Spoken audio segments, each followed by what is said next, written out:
It is a war zone in the real estate industry right now. Have you heard about what's happening between Compass and Zillow and all these other companies? I know, it's crazy right now. Oh my gosh. So today, this is Alan. And Betsy. Coming to you from coastal Virginia up here at the beach. We're going to talk about what is happening. If you are a consumer, you might have seen the headlines recently about Zillow's taking this side, and NAR's taking this side, and Compass is taking this side.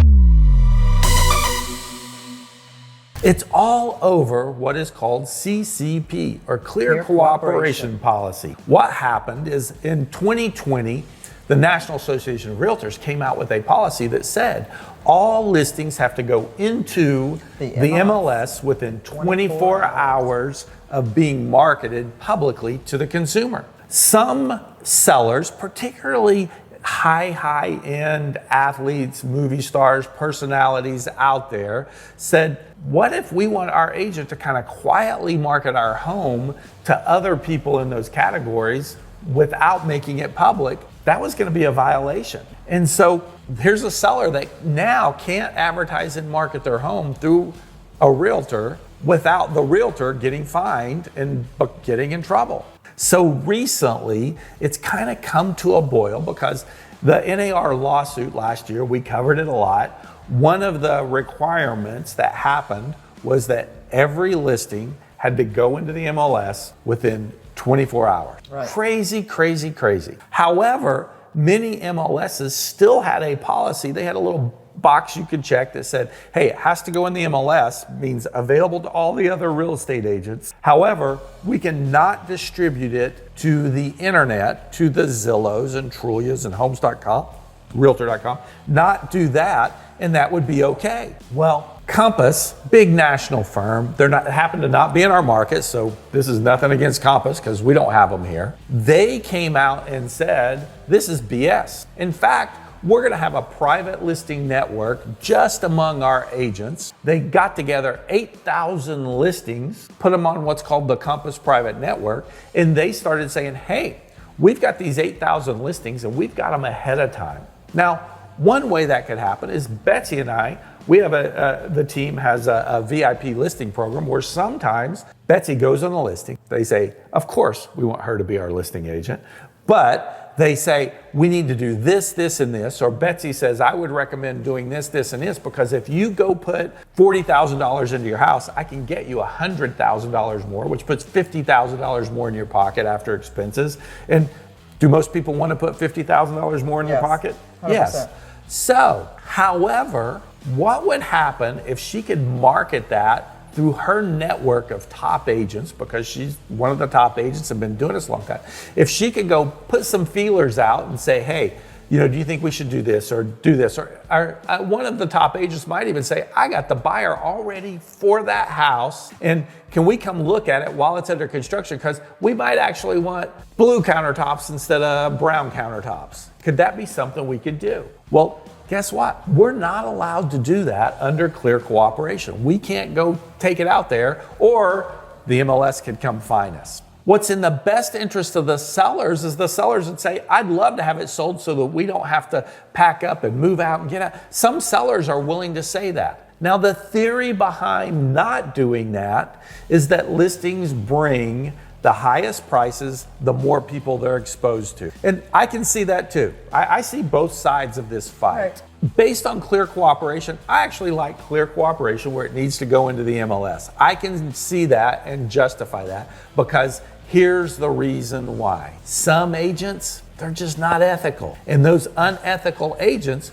will keep it from going in to try to sell it themselves, double-sided, not because that's the best thing for the seller, but because that's the best thing for the agent. And so I can see that side of it.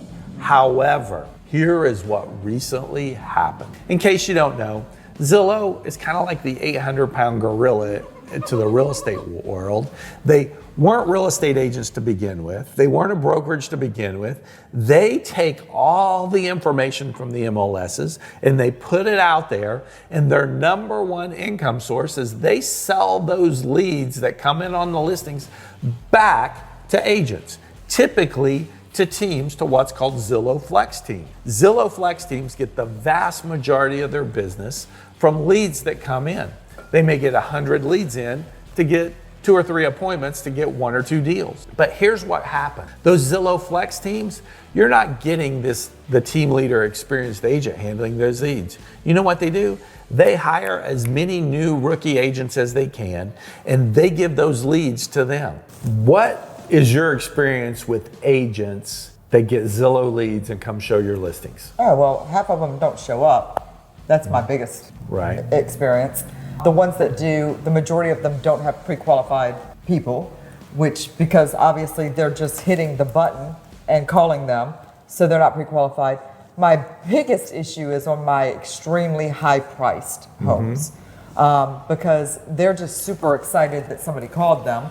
A lot of them that always cracks me up. I'm like, oh, so I need the pre-approval, because I always want a pre-approval before they show any of my biggest one was on my $3 million listing in Allenton. I remember, if there's a $3 million listing out there and we've got it and it's gone out to Zillow because everything goes to them, and then somebody clicks on that tour this property or I'd like to see this property, it doesn't go to the listing agent who is the most knowledgeable person. It goes to one of these Zillow leads who quite often, how excited are you if you're a brand new agent, and sold 1 or 2 houses, and you get a lead to see a $3 million listing? Zero.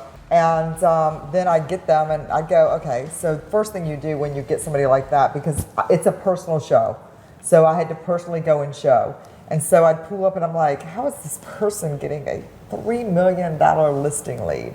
So I would call them and I'd go, okay, so I'm going to need the pre-approval letter. I don't have one. Okay. And you know why they don't have one? Because that buyer, if they are qualified in that price range, how quick are they to give all their financial information to an agent they've never even met before? They're not. And the agent's actually afraid to ask them for it is the biggest thing. That is true. So I'd go, okay. And then secondly, a lot of those are BS buyers. They're fake, crypto, all this kind of stuff. So I'm going, okay. So I'm going to need you to get that, or I'm not going to show my $3 million listing. So a lot of those were fallouts. But you get that a lot. So that's something to be aware of that we find with Zillow leads. Take those leads, they've created an advertising venue called Zillow.com that lots of buyers know about. That's what they did well. They created an advertising venue, but then they sell them back to those agents. They get 40%. So they go to those new rookie agents who also, by the way, are typically on a team on a 50-50 split. So 40% goes to Zillow, there's 60 left, 30% goes to that agent. Now, agents that are willing to work for 30% of what they normally would will take anything, and it's a numbers game with them. So we know when we get calls off our listings and they say, hey, we're gonna show the listing at this point in time. If we ask them, where did you get the lead? And it was a Zillow Flex lead, we know most likely there's a 50-50 chance they're gonna cancel the appointment on that agent even before it happens. We're gonna get no-shows on listings, or that we're gonna have to deal with an agent who's never even met the client yet, has no idea about their qualifications. It's just not a high quality lead. But here's what happened. That could have been a high quality lead if they had called the listing agent directly and gotten all the information about the house, and somebody who knew the property, understood the seller's needs and motivations. That could have been a good lead. Whereas that agent that gets them through Zillow, they may flip them to another house or another house because they're not strong enough in their position dealing with that person because they have no relationship. So what has happened now, before I tell you about that, we're gonna ask you to please subscribe and review us so that we can keep bringing you information about this war going on or any other information that's useful out there. So here is what has happened the latest, and it's unbelievable. Zillow, which is the 800-pound gorilla, decided to pound its chest and play the 800-pound gorilla. And they have said, if you are a real estate broker or agent and you ever market your property, your listing, without and didn't give it to us, the MLS, and to us within that 24 hours, it can never be put on Zillow. Oh my gosh. Now, like I said, I'm all for clear cooperation. I like the concept behind clear cooperation. I do think in the big picture, for the most part, most clients, it's the way that they should go. However, a third party that has no interest in our business whatsoever telling me how I can run my real estate business, that is BS, let me tell you. Having a third party that is just scraping our data, scraping our information, selling it back to the highest bidder, basically, to people that are willing to pay those referral fees, they are attempting to control my business model and tell me how I have to handle my listings, what's best for the sellers, and they're not real estate agents or brokers in my market. In fact, they joined the MLS so that they could get the data and set it up. They're not here. You can't go find the Zillow agent next door. Where's their sign outside like the agency says here? I'm not gonna have anybody have to go to their house. that hasn't invested the money and the time and the experience inside our local coastal Virginia market. I'm not gonna have them ever tell me how I'm gonna run my business. So what I think and what I feel is I think Zillow's made a mistake. Now, they're getting some backing from some big brokers. In fact, you know what big brokers they're getting to back them? The first two that backed Zillow was Redfin and EXP. Guess what? Two of those big national brokers, Redfin does have agents in our market. EXP, they got agents in our market. They got one broker, I think, for the state of Virginia right now that's not here. Typically, EXP agents in our market have some of the lowest average production per agent of the companies out there. But here's the thing, Zillow did it not because they really think it's the best thing for the sellers.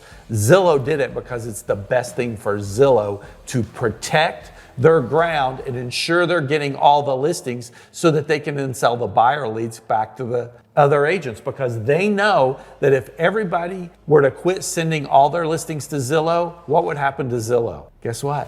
They'd have to figure out a different model and a different plan and a different way to try to get commissions off of the agent. So there's a big war going on. I am not on either side of the CCP war. I am absolutely against an outside entity, Zillow, trying to control my real estate business. I am here to tell you that if you are a buyer, you are much better to go to a local company's website, to a local agent, 100%. than you are to go to Zillow. Stay away from Zillow. So, Stay away from Redfin. till next time, this is Alan. And Betsy. See you again.